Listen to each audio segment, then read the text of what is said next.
All right, we're going to go ahead and get started. I hope you all had a good weekend. Today we are starting in Chapter 8. Chapter 8 is all about confidence intervals. I kind of mentioned briefly last week, if you watched the 7.3 video,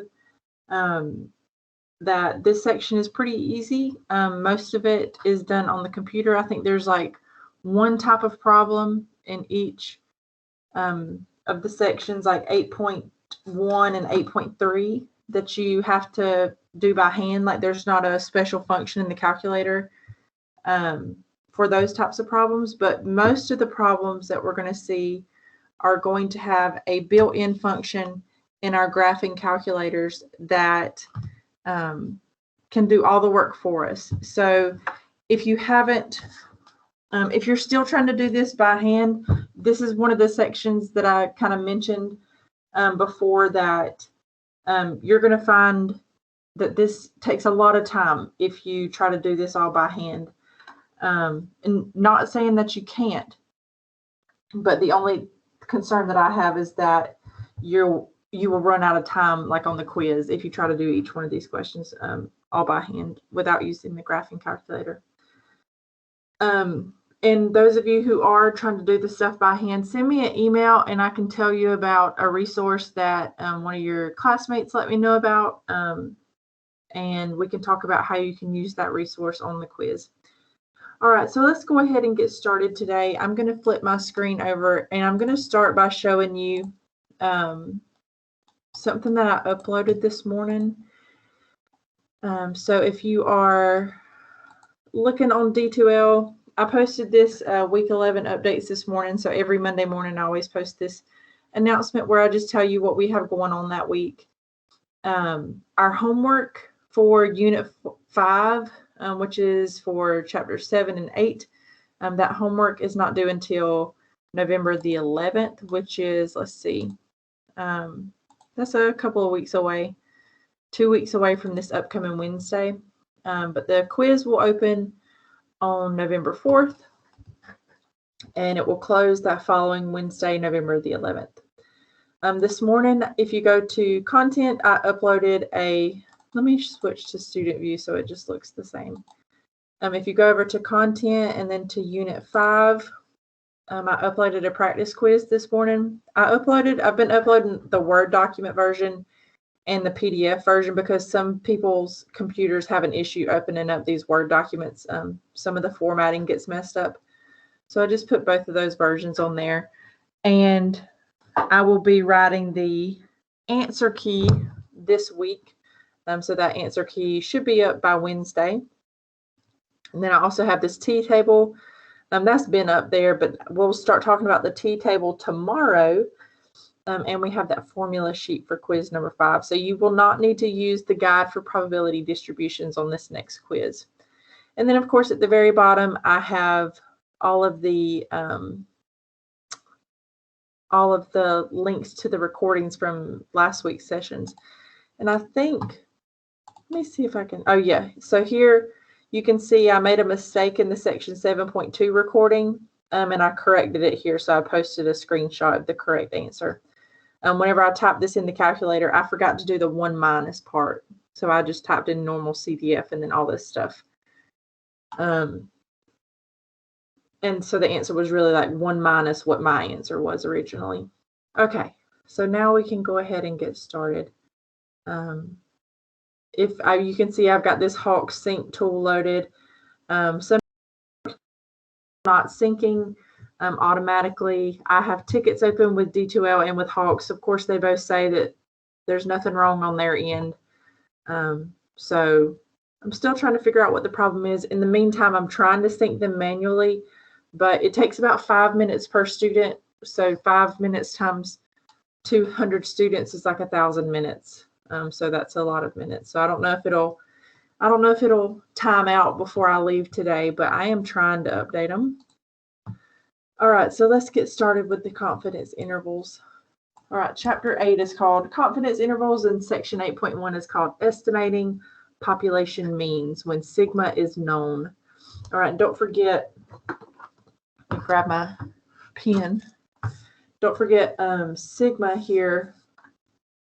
Sigma refers to the population standard deviation. So this is where we are estimating the population mean when we know the population standard deviation. Now, in real life, this is a pretty rare scenario. You typically do not know the population standard deviation, but in order for me to teach you how to estimate population means when you don't know the population standard deviation, which is section 8.3, I need to talk about this section first. So this is, like I said, in real life, this is a pretty rare case. Your book notes that sometimes you may know, let's see what they say. They say that you may know, like from like a past experiment, you may have an idea of what the population standard deviation might be. So you could draw from past experiments to estimate what your population standard deviation would be. But realistically, we usually don't know the population standard deviation. I wanted to point out that this week we're going to be beginning inferential statistics portion of the semester, or I should say the inferential statistics portion of the semester. Up until now, we've been doing some descriptive statistics, which is where we just take a data set and we compute things like the mean, median, and mode, and standard deviation. And if you recall from back in chapter 1, inferential statistics is the branch of statistics that uses those sample statistics that you compute with descriptive statistics to provide estimates for population parameters. And population parameters, this could be anything like the population, I'm going to abbreviate population. This could be like the population mean, the population proportion, population variance, so those are your population parameters. So population parameter just refers to anything, any of our statistics, but it's the population version. So it's like could be the population standard deviation, the population mean, proportion, variance, etc. The first definition, they give us several definitions in this section just because it's an introduction to everything that we're going to be talking about in this chapter. But the first definition that they give is for a point estimate. We've been computing point estimates for a while now. A point estimate is just a single number estimate of some population parameter. So this would be like our sample mean. So that is an population mean. Our sample proportion, we calculated those back in chapter 7. So a point estimate is just a single number estimate of some population parameter. Now, what you want to use whenever you are computing point estimates, you want to use what's called an unbiased estimator. Unbiased estimator. And I just wanted to bring up this phrase because you're going to see it pop up again later in this chapter. But an unbiased estimator, it's just a point estimate that does not consistently underestimate or overestimate a population parameter. I'm going to type that out. So it's a point estimate that does not consistently underestimate or overestimate a population parameter. I'm going to adjust this here. I think that's one word, underestimate and overestimate. So, sorry for moving the screen around so much. An unbiased estimator is a point estimate that does not consistently underestimate or overestimate a population parameter. That's the definition of an unbiased estimator. Now, the sample mean is an example estimator of the population mean. And a sample proportion is an example of an unbiased estimator of the population proportion. All right, so those are just basically an unbiased estimator. It's like your best estimate. You're not consistently undershooting this. For example, you're not consistently undershooting the population mean. You're not consistently overshooting the population mean. So it's just the best possible estimate. Now, you can imagine that estimating something like a population parameter with a single number leaves a lot of room for error. So one of the ways that we can try to better estimate a population parameter like a population mean or population proportion is to use something that's called an interval estimate. And that's what we're going to be learning about today.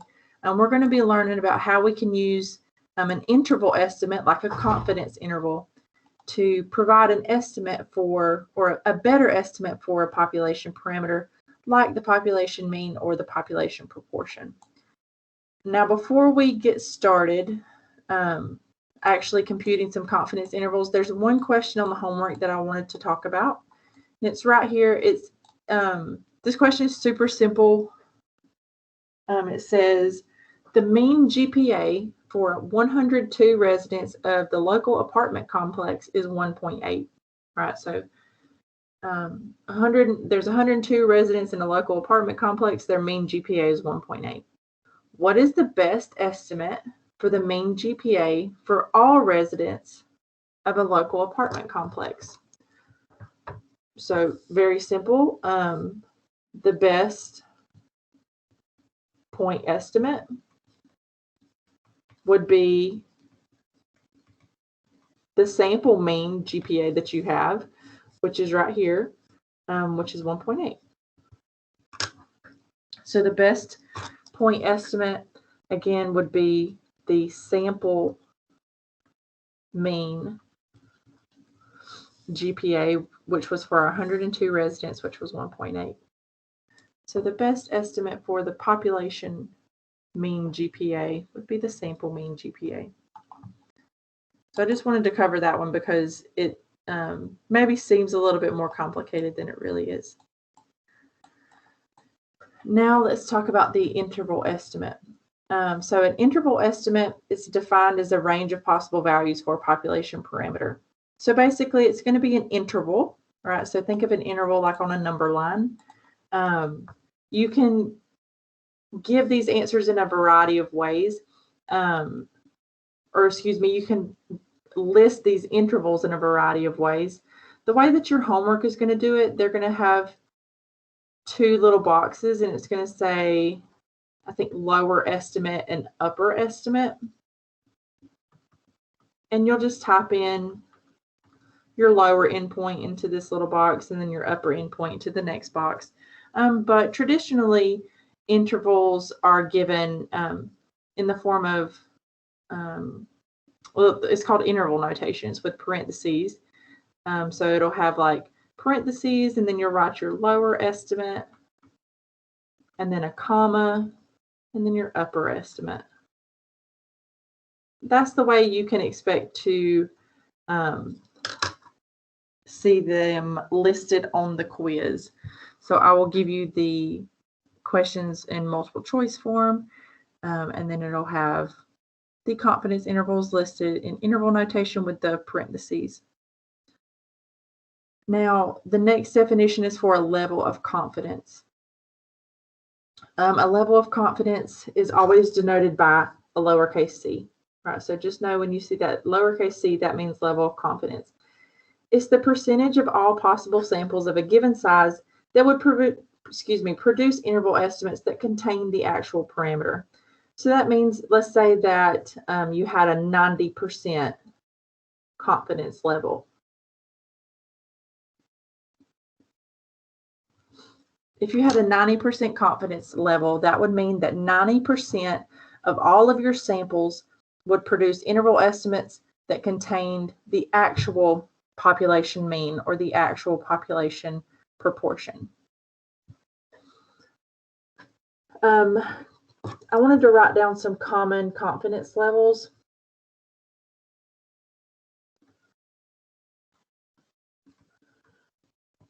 For every field of every like certain discipline, there are different like traditionally used confidence levels, but you'll typically see stuff like maybe an 85% confidence interval, a 90% confidence interval, a 95% confidence interval, and then a 99 would be the highest.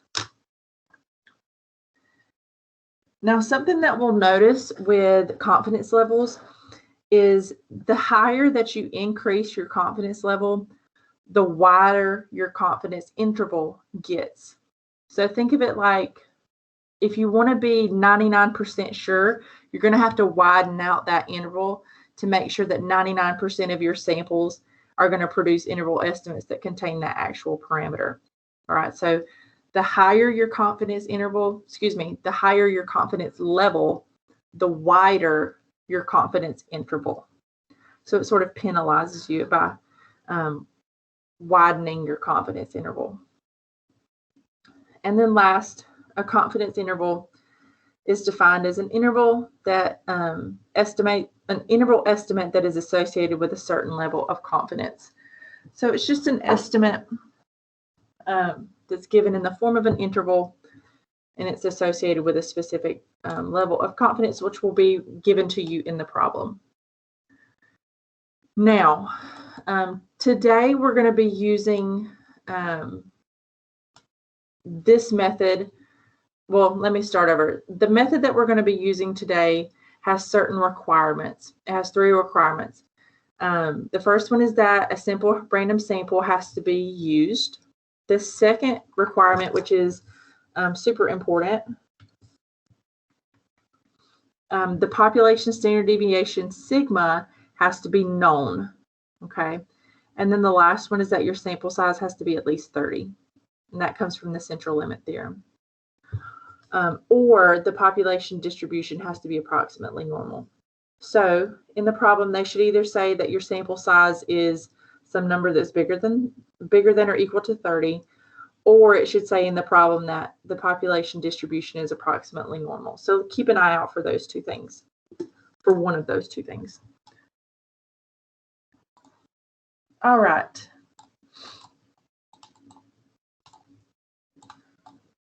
So I'm going to show you, this is the formula for a confidence interval.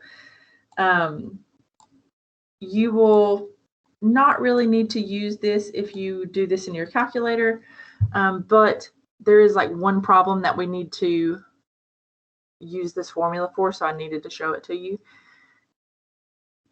This is the formula for a confidence interval for a population mean.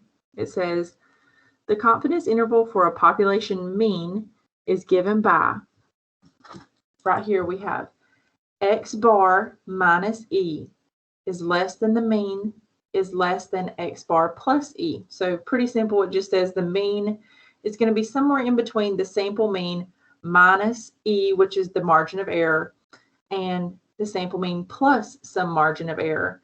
And then it just says it could also be written in using interval notation. That's what this is called, interval notation. Could also be written in interval notation, and it would just be X bar minus E, comma, X bar plus E. All right. So E is what's called the margin of error. Now we're going to see a problem in just a minute where they give us the margin of error. That one's going to be super easy for us to calculate the confidence interval, but most of the time they're not going to give you the margin of error. Now, if you were having to construct this confidence interval by hand, then you would need to know the formula for E. So here's the formula for E, for the margin of error. So this says it's the formula for the margin of error when the population standard deviation sigma is known. So it says when the population standard deviation is known, the sample taken is a simple random sample, and the sample size is either at least 30 or the population distribution is approximately normal, then the margin of error is given by this formula. So let me tell you what this is called. So use this bottom one here, E equals, this is called a critical z-value. Critical z-value. It's computed using the z-table. I'm also going to show you a little cheat sheet that I will put on the quiz that has like some common critical z-values times the population standard deviation sigma. Remember, in this scenario, we know the population standard deviation. So that's the critical z-value times sigma over the square root of n, which is the sample size. All right, and let me just point out here that what the critical z-value is. The critical z-value is the z-value from the standard normal table, where the area to the right of that critical z-value is equal to alpha over 2. And here's how you calculate alpha. It's just c equals 1 minus alpha. So that tells us that alpha must be equal to 1 minus c, where c is the confidence level. I know it sounds complicated, but if you are doing this in your graphing calculator, you won't have to use this formula at all. Just wanted to show that to the folks that are going to have to use or that are going to try to do this by hand. Here's our little cheat sheet table. It tells you like the level of confidence. This would be 80%, 85%, 90, 95, 98. You don't really see 98% that often, and then a 99. And then they've got the critical z-values listed here, which is super nice and easy.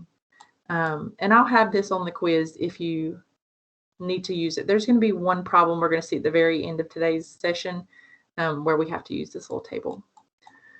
All right, but let's do an example. Here's the one that I was where it tells you the margin of error. It says, an economist wants to estimate the mean per capita income. Per capita just means per person. So an economist wants to estimate the mean per capita income in thousands of dollars for a major city in California.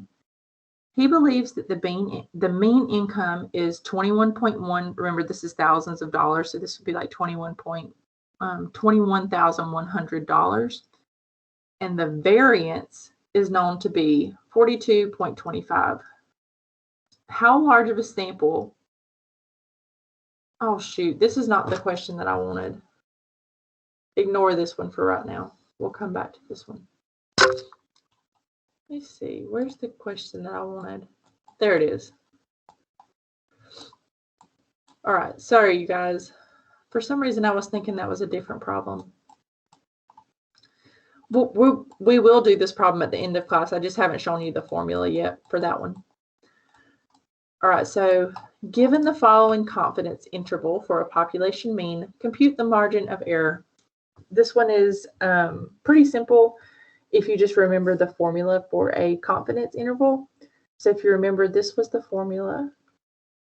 It was x bar minus e is less than the mean is less than x bar plus e.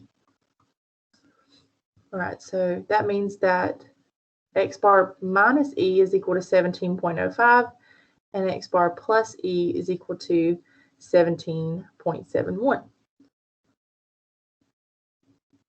Okay, so let's just write that down.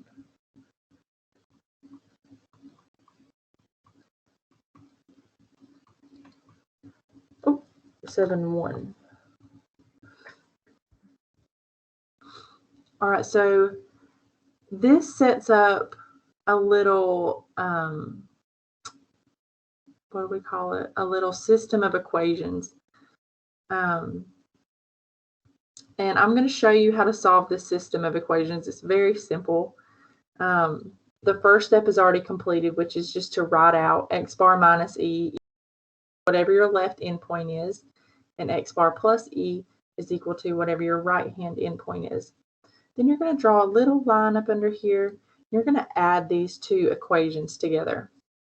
This is going to be a process called elimination. We're going to eliminate one of our variables, and then we'll come back and find the margin of error in just a second. All right, so let's add these together. X bar plus X bar. That means we have two X bars.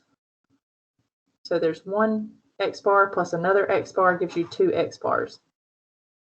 Now, negative E plus E. Those cancel each other out. That's what you want. That's now eliminated.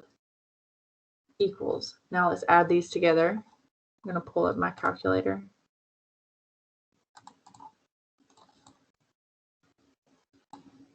There we go.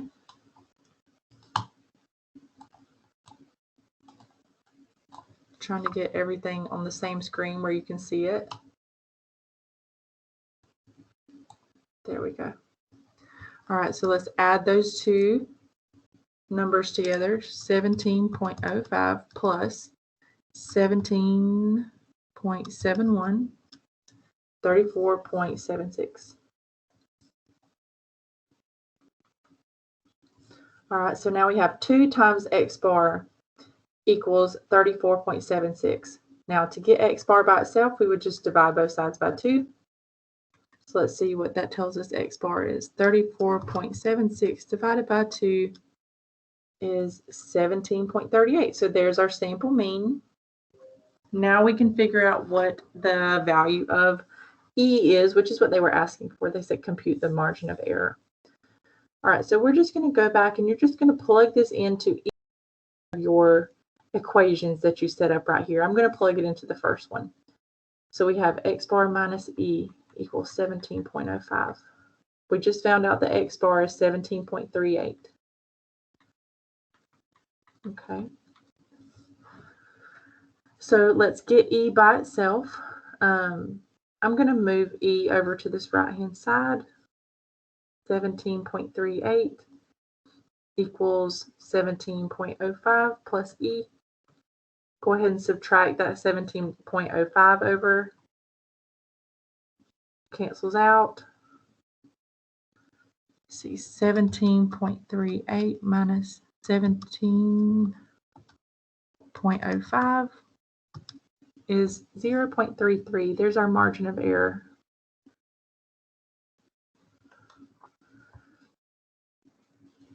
Cool.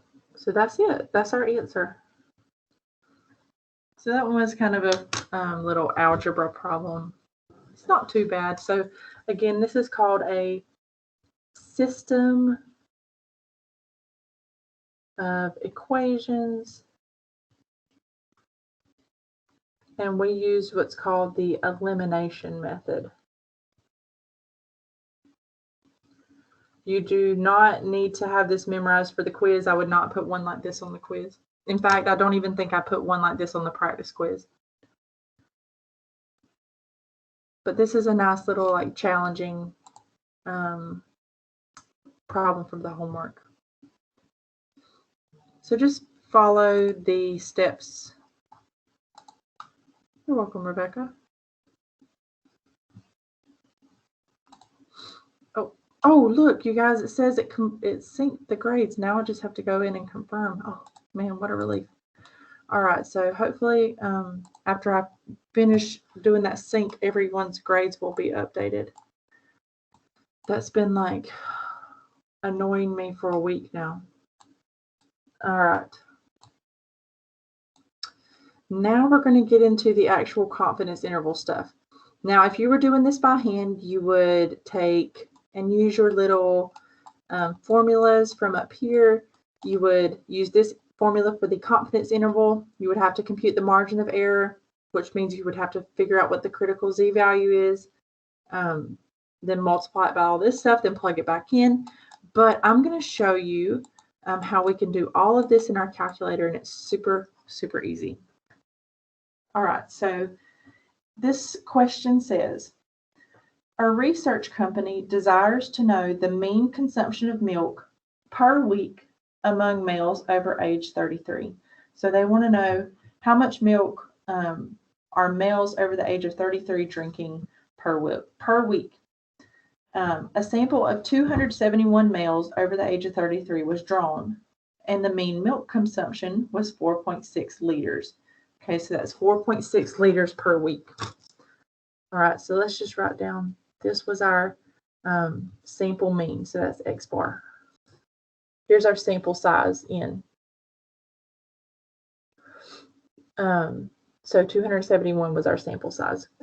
Assume that the population standard deviation was known to be 0.8 liters, right? That's sigma. Construct the 90% confidence interval. Okay, that's your confidence level, C. Construct the 90% confidence interval for the mean consumption of milk among males over age 33. Round your answers to 1 decimal place. All right, so I was thinking, what I haven't been doing this lately, but maybe I should have. I should be writing out what the calculator steps are. So here's how you do this in your calculator. You're going to go, if you're using a Texas Instruments calculator, you're going to go to Stat. So hit the Stat button, then go over to Test. All right, so hit Stat, go over to Test, and then you're going to go all the way down to right here, which says Z interval. Z interval. All right, so then we're going to scroll down to, on mine it's option number 7. Z, oops, no dash there. Z interval.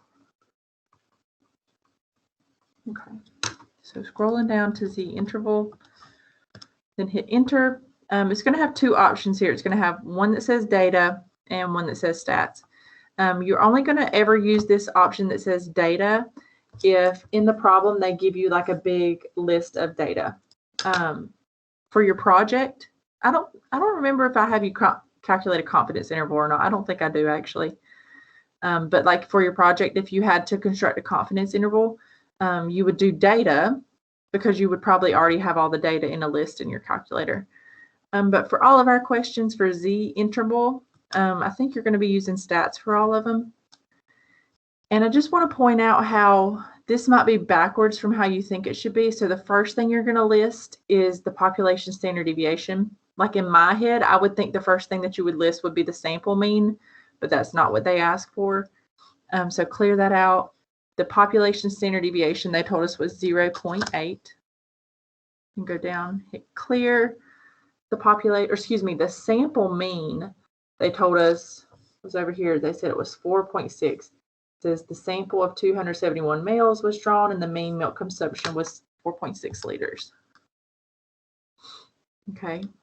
Sample size was 271. Now, for the confidence level, you're always going to write your confidence level or C level in decimal form. So it's 90%. So 90% as a decimal would be 0.90. All right, so let's just make a note of that up here. Confidence level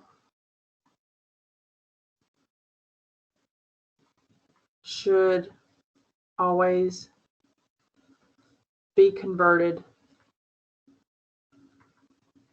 to decimal form.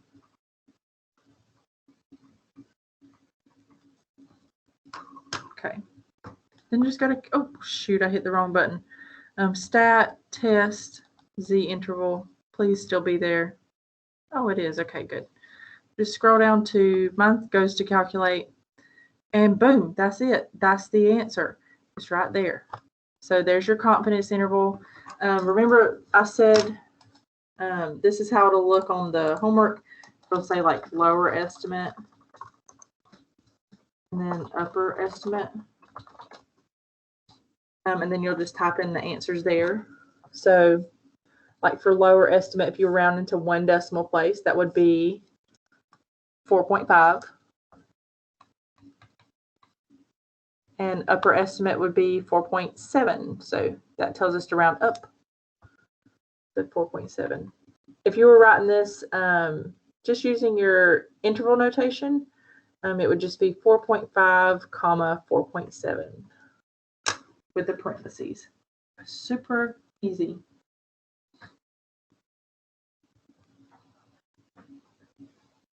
All right, so again, you go to stat, go over to tests, go down to Z interval, type in the stuff they ask you for, and that's it, you're done. Gives you the confidence interval. Let's do one more to practice, and then we're going to look at, let's see. Yeah, then we're going to look at that other type of problem that you have to do by hand. Okay. This is, again, straight from the homework. You'll just have different numbers. It says, a research scientist wants to know how many times per hour a certain strand of bacteria reproduces. The mean is found to be 7.9 reproductions, because that means 7.9 reproductions per hour. So that's X bar. And the population standard deviation is known to be 2.4. Okay, so that is sigma. If a sample of 1829 was used for the study, that's N. Let me write that again, that looked really sloppy. If a sample of 1829 was used for this study, construct the 95% confidence interval for the true mean number of reproductions per hour for the bacteria. Round your answers to 1 decimal place. All right, clear that out. Just hit clear, it'll go away. So here's kind of your thought process as you're doing these confidence intervals. First of all, you want to think, okay, do I know the population standard deviation? Yes, I do. They told me it was sigma was 2.4.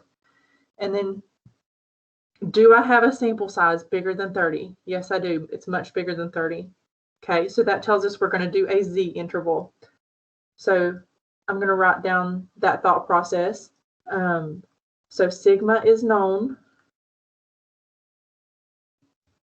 Sample size is greater than or equal to 30. So that tells us we're going to do a Z interval.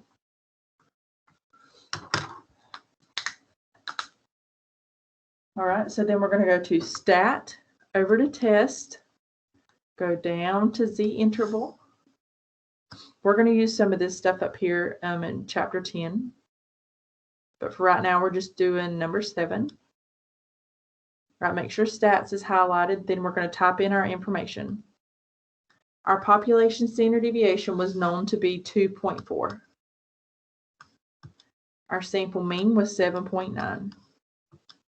Our sample size was 1829. Our confidence level was 0.95 because it was a 95% confidence interval. Well, I tried to do that in red, but whatever. All right, then just go to calculate. And super fast, there's our confidence interval. It says round to 1 decimal place. So I'm just going to write the answers in interval notation. So that would be 7.8, comma, 8.0, or just 8. Now again, this would be like your lower estimate, and this would be your upper estimate.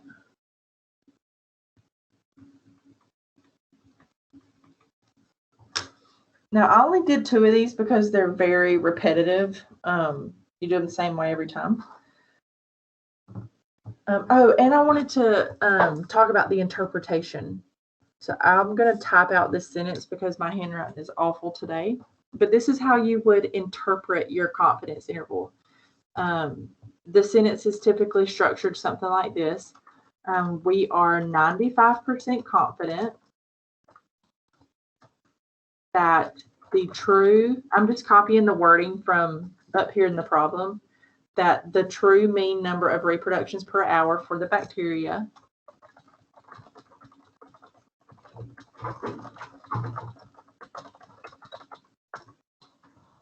All right, so we are 95% confident that the true mean number of reproductions per hour from the bacteria, again, that was just copied straight from this sentence, is between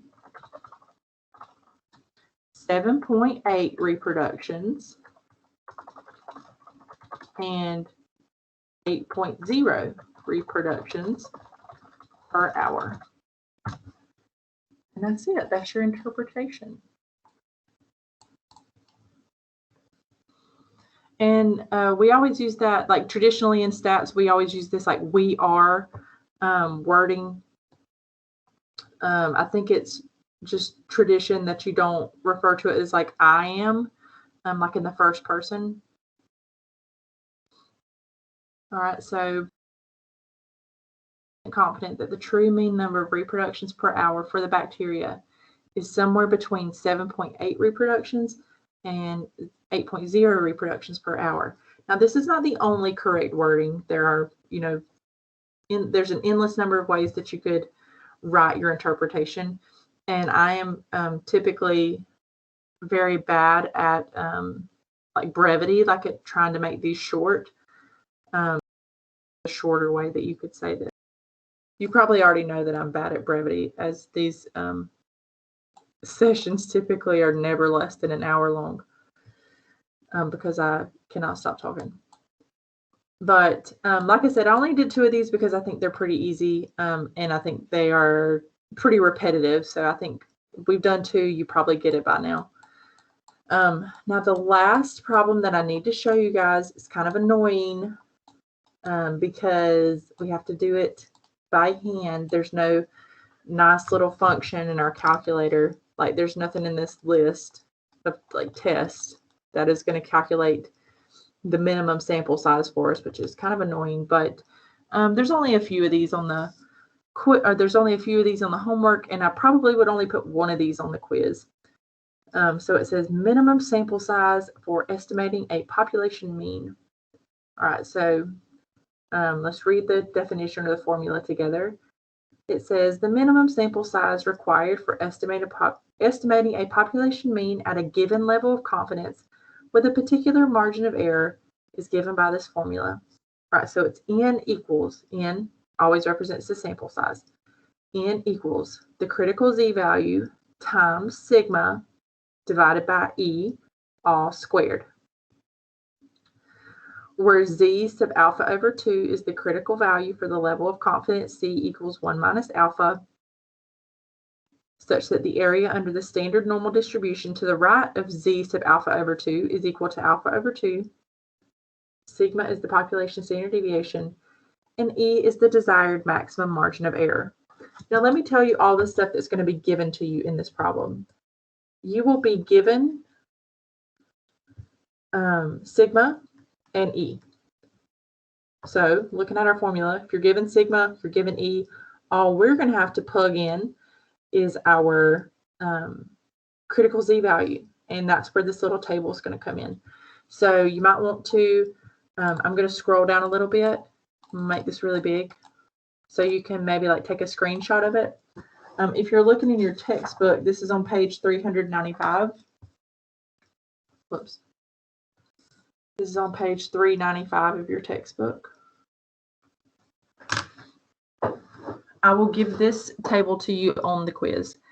So you do not need to have this memorized. You do not have to write it on your index card.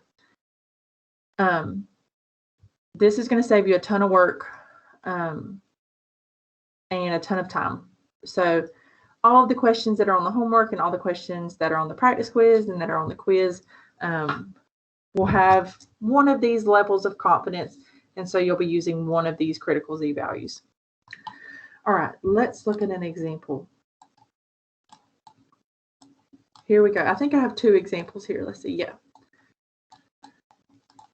Okay. The electric cooperative needs to know the mean household usage of electricity by its non-commercial customers in, this means kilowatts per hour per day, or kilowatt hours per day.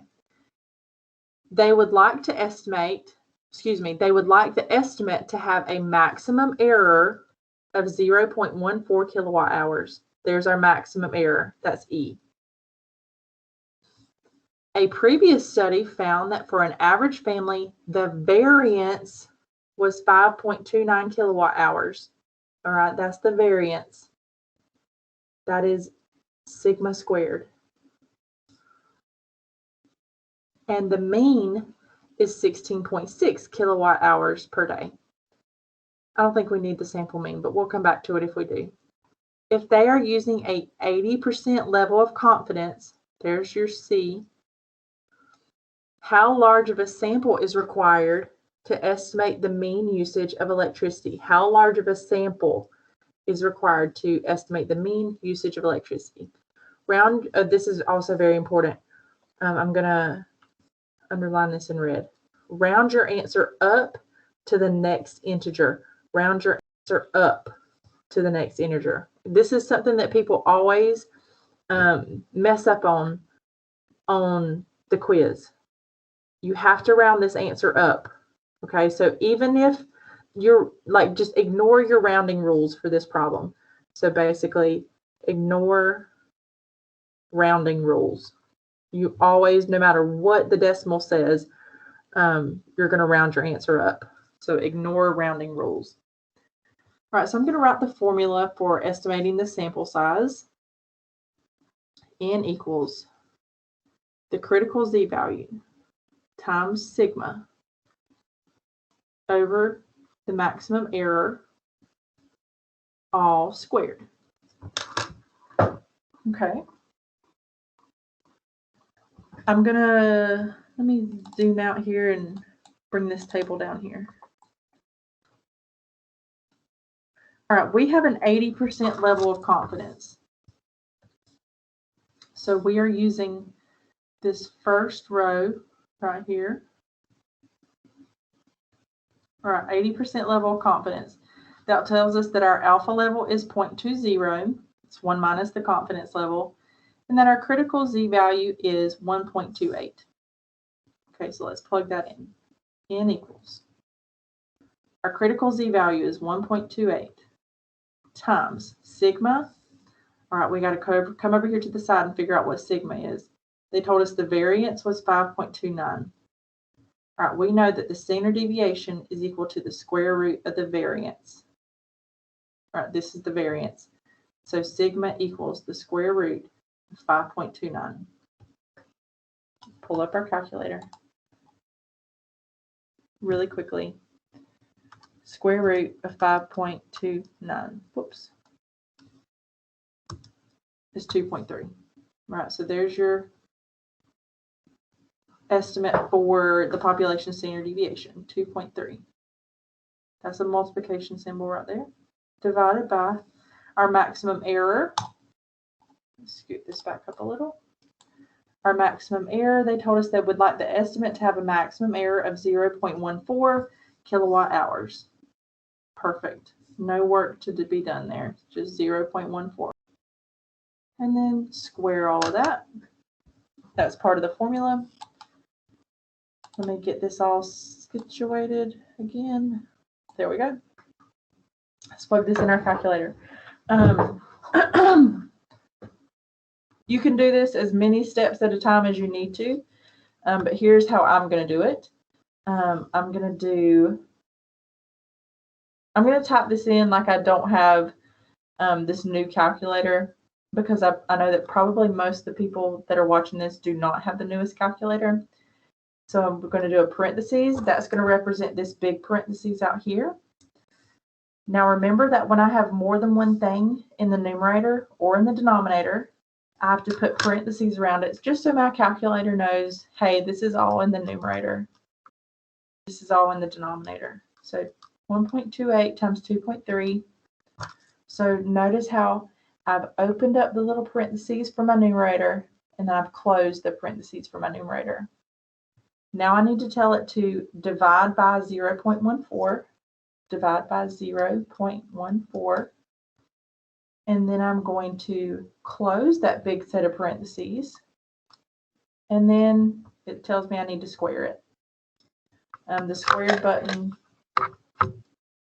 is right there. It's kind of diagonal from the 7. That makes a little exponent of 2.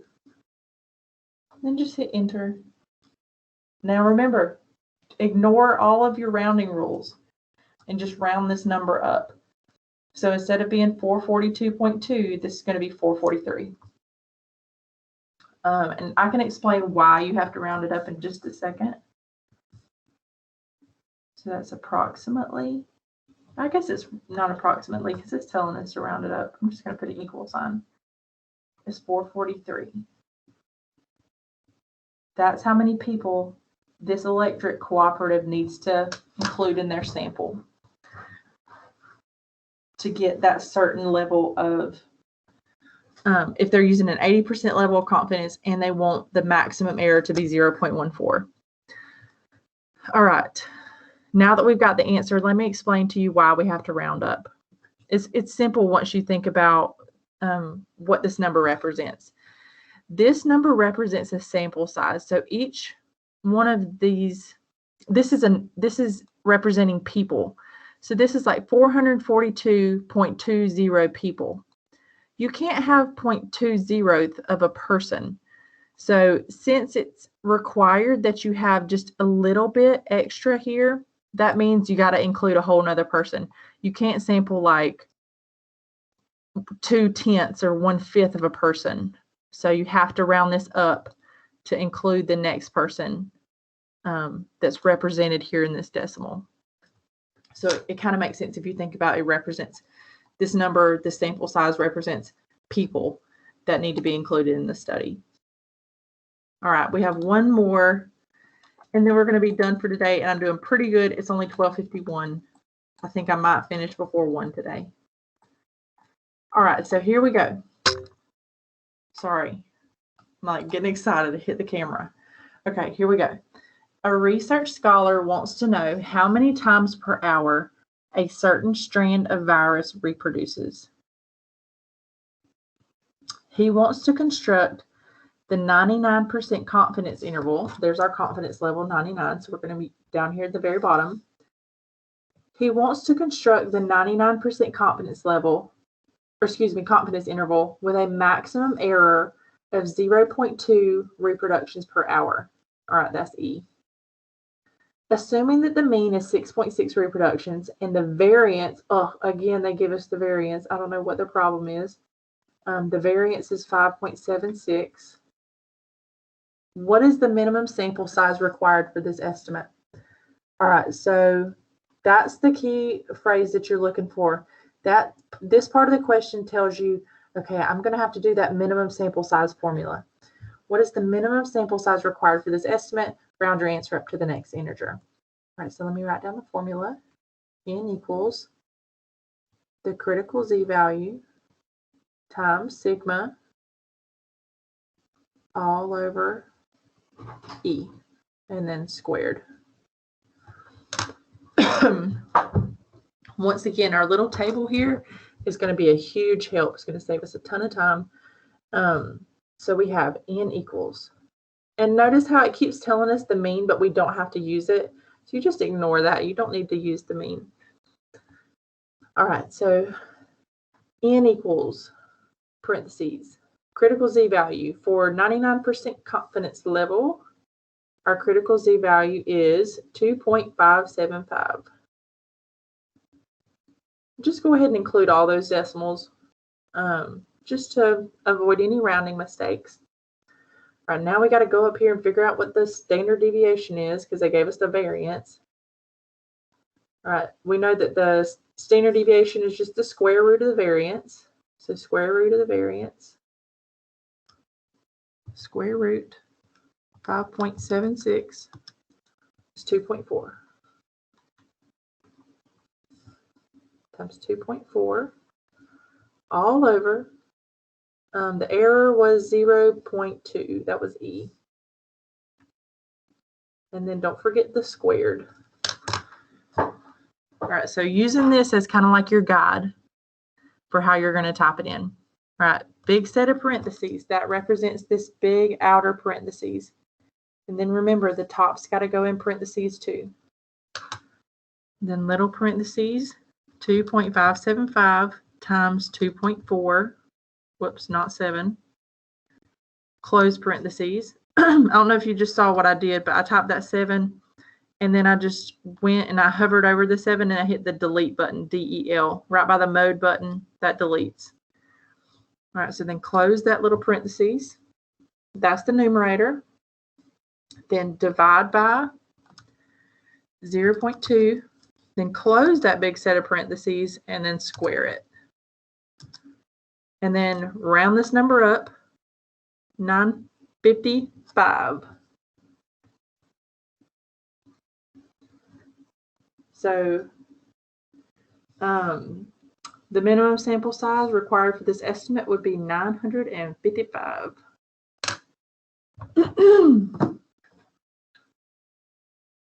All right, and then we have a couple minutes left, so I wanted to scroll back up. If you remember that question at the very beginning, which I thought was something different. Excuse me.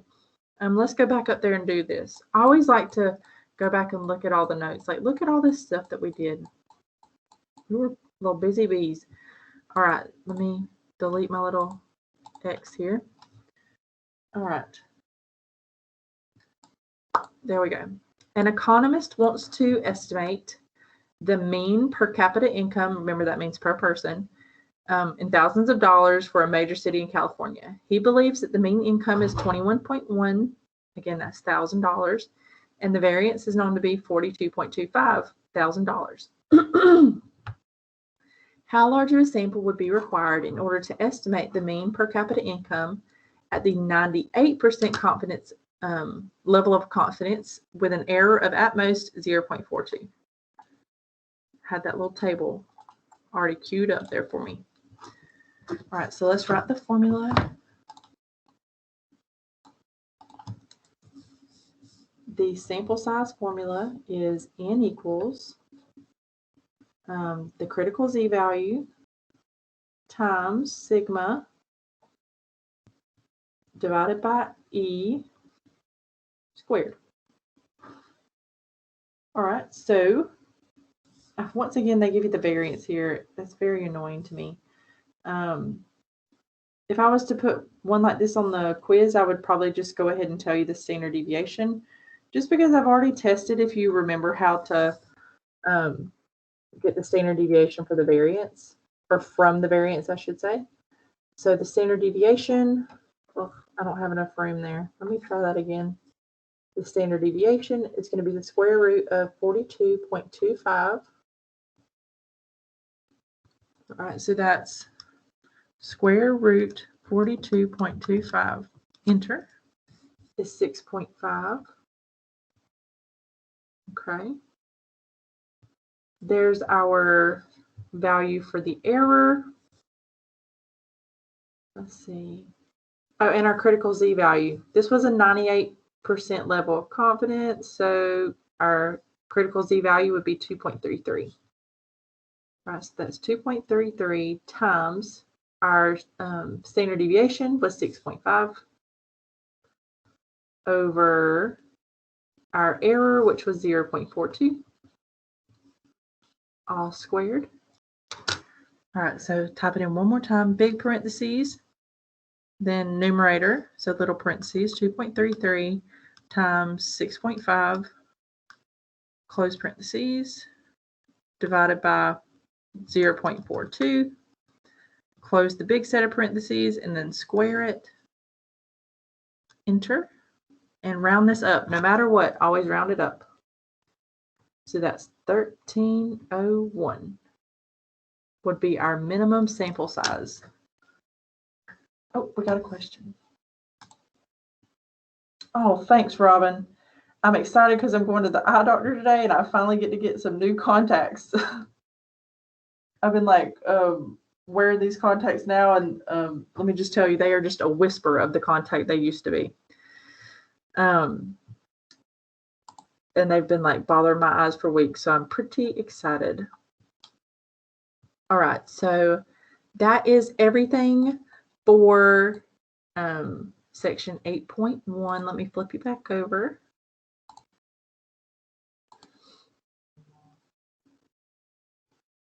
Yes, Rebecca, you can ask me a question.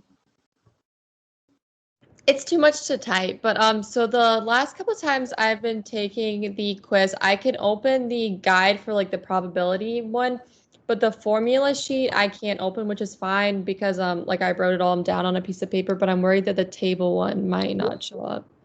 Yeah, I was wondering that too because I was having the same issue. Like when I clicked on it, it was not pulling up, but I said, well, maybe that's because I didn't have Lockdown browser opened.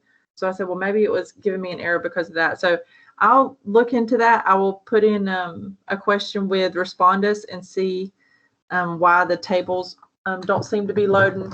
But I think what I'm going to do for that particular problem is I'll just have that little table, like it won't be a clickable link. It'll just be like the picture will be in the question, if that makes sense. Oh, okay. Thank you so much. You're welcome. But yeah, thanks for letting me know about the formula sheet because I wasn't sure if that was just me or if that was happening to everybody. So I'll see if I can figure out why that's happening. Did anybody else have a question? Okay. All right. We are going to sign off for today and we'll be back tomorrow. We'll talk about section 8.2. Thanks, Rebecca. I hope you have a good afternoon too. We have 2 days. Thanks, Robin. We have 2 days to cover section 8.2 and it's pretty, it's like brand new. So this is going to be totally different than the stuff we've been doing so far. So we're just going to take it nice and slow tomorrow. We're going to take 2 days to cover that section 8.2. So if you feel a little bit overwhelmed tomorrow as we start, don't worry because we'll have a whole nother day to talk about section 8.2. So I hope you all have a great day and I will hopefully see you guys tomorrow.